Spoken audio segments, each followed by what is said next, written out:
नमस्कार, मैं हूँ शिवानी पांडे और आप देख रहे हैं 4 PM। आखिरकार वही हुआ जिसका डर था। एक तरफ बीजेपी को रुझानों में बहुमत मिला है, तो वहीं दूसरी तरफ बंगाल की सड़कों पर बीजेपी के कथित गुंडे जय श्री राम के नारे लगाने लगे। खबर है कि ममता बनर्जी के घर पर टीएमसी और भाजपा के कार्यकर्ता भिड़ गए हैं। तो कैसे काउंटिंग पूरी होने से पहले चुनाव आयोग की वेबसाइट पर अचानक से बीजेपी की 100 सीटें बढ़ गई हैं और क्या है लेटेस्ट अपडेट, इस पर जानकारी देने के लिए प्रियंका जी मौजूद हैं। प्रियंका जी, क्या बंगाल में बिहार से बड़ा खेला हो गया है? बिल्कुल हो गया है, क्योंकि जब गोदी मीडिया ने ईवीएम खुलने से पहले ही, काउंटिंग शुरू होने से पहले ही रुझानों में भारतीय जनता पार्टी को पूर्ण बहुमत दे दिया, तभी समझ में आ गया था कि बंगाल का चुनाव सेट हो चुका है। और फिलहाल कितना सेट हो चुका है शिवानी, इसका अंदाजा आप इस बात से लगा सकती हैं कि अब तो चुनाव आयोग की वेबसाइट ने खुद पोल पट्टी खोल कर रख दी है। आपको बता दें, जो लेटेस्ट अपडेट निकल कर सामने आई है बंगाल विधानसभा चुनावों को लेकर, चुनाव आयोग की वेबसाइट पर उसको लेकर बवाल खड़ा हो गया है। जैसा कि आप जानती हैं कि रुझानों की अगर बात की जाए तो चुनाव आयोग की वेबसाइट पर भी भारतीय जनता पार्टी को अब बहुमत मिल चुका है। इसमें साफ दिखाई दे रहा है कि बीजेपी को 194, तो वहीं को टीएमसी को 94 सीटें मिल चुकी हैं। ऐसे में इतना साफ है कि 148 बहुमत से भारतीय जनता पार्टी काफी से ज्यादा आगे निकल चुकी है। आपको बता दें कि एक तरफ रुझान निकल कर सामने आए, वहीं दूसरी तरफ सड़कों पर बवाल खड़ा हो गया। काउंटिंग सेंटर के बाहर तोड़फोड़ की जाने लगी, लाठी चार्ज हो गया, भयंकर हंगामा खड़ा हो गया क्योंकि चुनाव आयोग की वेबसाइट जो बता रही है वो अपने आप में बेहद हैरान करने वाला है। शिवानी, आपको बता दें कि अगर सीटों से इतर वोटिंग परसेंटेज देखेंगी आप चुनाव आयोग की वेबसाइट का, तो समझ में आ जाएगा कि खेला कितना तगड़ा चल रहा है। आपको बता दें कि अगर सीटों से इतर चुनाव आयोग की वेबसाइट पर वोट शेयर की बात की जाए शिवानी, तो इसमें साफ दिखाई दे रहा है कि किस तरीके से जो वोटिंग परसेंटेज का अंतर है वो 4% का भी नहीं है, लेकिन सीटों का अंतर 100 से ज्यादा का हो गया है। साफ दिखाई दे रहा है कि भारतीय जनता पार्टी का वोट शेयर है 45.08, वहीं टीएमसी का है 40.95। ऐसे में आप समझ सकती हैं कि 4% का भी अंतर नहीं हुआ है, लेकिन 100 सीटें ज्यादा अचानक से कैसे भारतीय जनता पार्टी की रुझानों में बढ़ती हुई नजर आ रही है। इसको लेकर जहां टीएमसी सवाल कर रही है, वहीं चुनाव आयोग एक बार फिर से भाग खड़ा हुआ है। आपको बता दें शिवानी, खबर निकलकर सामने आई है और इसमें साफ लिखा हुआ है कि ममता बनर्जी ने कह दिया है कि रुझानों में जानबूझकर भारतीय जनता पार्टी को आगे दिखाया जा रहा है। ममता बनर्जी का कहना है कि पहले तो बीजेपी को ये लोग रुझानों में आगे दिखाएंगे, फिर जब काउंटिंग सेंटर से टीएमसी के कार्यकर्ता और नेता वहां से हट जाएंगे तो उसके बाद बड़ा खेला होने वाला है। आपको बता दें कि 2021 के विधानसभा चुनावों की काउंटिंग की बात की जाए तो इसी तरीके से भारतीय जनता पार्टी को पहले आगे दिखाया गया, लेकिन उसके बाद जब फाइनल रिजल्ट निकलकर सामने आए तो ममता बनर्जी की शानदार जीत हुई। इसीलिए इस बार भी ममता बनर्जी किसी तरह की कहीं पर भी कोई हार मानने के लिए तैयार नहीं है। मतलब 100 सीटों का डिफरेंस अपने आप में कोई छोटा डिफरेंस नहीं होता है, लेकिन इसके बावजूद भी ममता बनर्जी अभी भी अड़ी हुई है और उनका कहना है कि वेबसाइट, जो चुनाव आयोग की वेबसाइट है, उसी में झोल है। और कितना तगड़ा झोल है इसका अंदाजा आप इस बात से लगा सकती हैं कि 4% इज इक्वल टू 100 सीटें बढ़ना।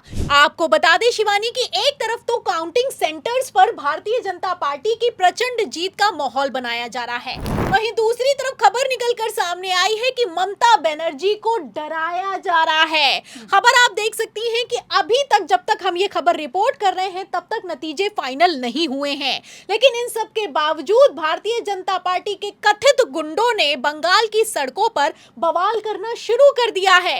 लेटेस्ट अपडेट निकलकर सामने आई है कि मुख्यमंत्री ममता बनर्जी के घर के बाहर जय श्री राम के नारे लगाए जा रहे हैं। जय श्री राम, जिंदाबाद जिंदाबाद जिंदाबाद, जय श्री राम। तो आप देख सकती हैं कि किस तरीके से मुख्यमंत्री के घर के बाहर जय श्री राम के नारे लगाए जा रहे हैं। ये वो एरिया है जिसे छावनी में तब्दील कर दिया गया है, भारी पुलिस बल तैनात है, लेकिन इन सब के बावजूद भाजपाई कथित गुंडे सड़कों पर उतर आए हैं। इन तस्वीरों में तो ऐसा नजर आ रहा है कि जैसे ममता बनर्जी अब मुख्यमंत्री नहीं बची हैं, मतलब कि वो पूर्व मुख्यमंत्री हो गई हैं। फिलहाल अगर मौजूदा मुख्यमंत्री के आवास पर इस तरीके के नारे लगाए जा रहे हैं, तो जब ममता बनर्जी की सरकार अगर कहीं बंगाल से चली गई तो क्या होने वाला है आप समझ सकती हैं। और नहीं समझ सकती हैं तो एक और वीडियो देखिए। ये हाल हो चुका है काउंटिंग सेंटर का। काउंटिंग सेंटर जहां पर धारा 163 लागू कर दी गई है,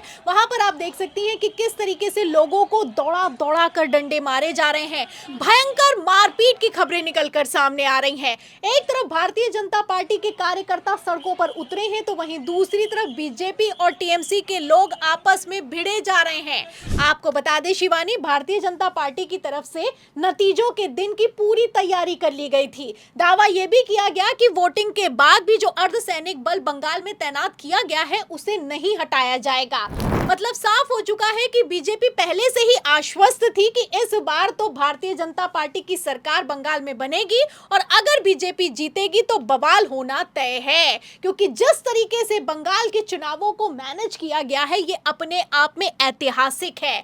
आपको बता दें शिवानी, खबरें तो यहां तक निकलकर सामने आ रही हैं कि जो काउंटिंग सेंटर है उसको छावनी में तब्दील कर दिया गया है। भयंकर पुलिस फोर्स लगाई गई है। खबरें तो यहां तक निकलकर सामने आ रही हैं कि 2021 जैसी हिंसा को रोकने के लिए बीजेपी पहले से ही मुस्तैद है। फिलहाल भारतीय जनता पार्टी की तो तैयारी पूरी है, लेकिन वहीं दूसरी तरफ जिस तरीके के हालात पैदा हो गए हैं और जिस तरीके से काउंटिंग सेंटर पर अब मारपीट हो रही है, लाठीचार्ज हो रहा है, कुर्सियां तोड़ी जा रही हैं, ऐसे में इतना तो साफ हो चुका है कि ममता बनर्जी बंगाल के जो चुनाव के नतीजे आने वाले हैं उन्हें इतनी आसानी से तो स्वीकार नहीं करेंगी, क्योंकि जैसे ही भारतीय जनता पार्टी को चुनाव आयोग की वेबसाइट में रुझानों में बहुमत मिला है, ममता बनर्जी ने लेटेस्ट वीडियो जारी करके साफ कह दिया है कि अभी काउंटिंग सेंटर से मत हटना, क्योंकि बीजेपी बड़ा खेला करने वाली है।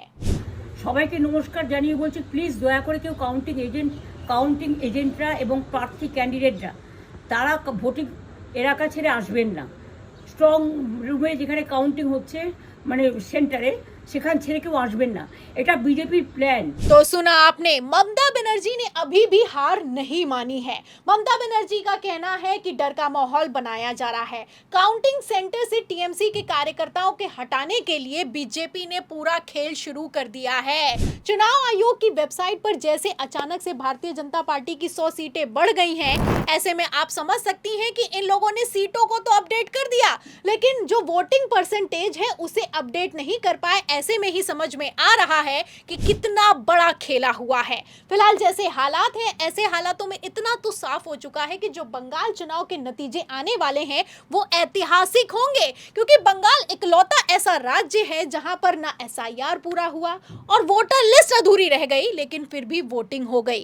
ये अपने आप में कोई छोटी बात नहीं है कि 27 लाख नाम काटे गए, लेकिन जब लोगों ने अपील की कि हम जिंदा हैं तो 99% फॉर्म पेंडिंग रह गए।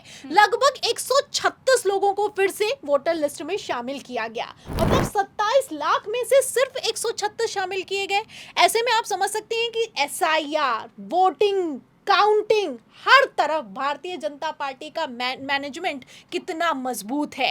फिलहाल जैसी तस्वीरें हैं, जैसे रुझान है और जैसे ममता बनर्जी चुनावों में हार मानने के लिए तैयार नहीं है, ऐसे हालातों में अगर ममता बनर्जी इस बार बंगाल में हार गई तो आप समझ सकती हैं कि ये नतीजे इतनी आसानी से तो स्वीकार नहीं किए जाएंगे।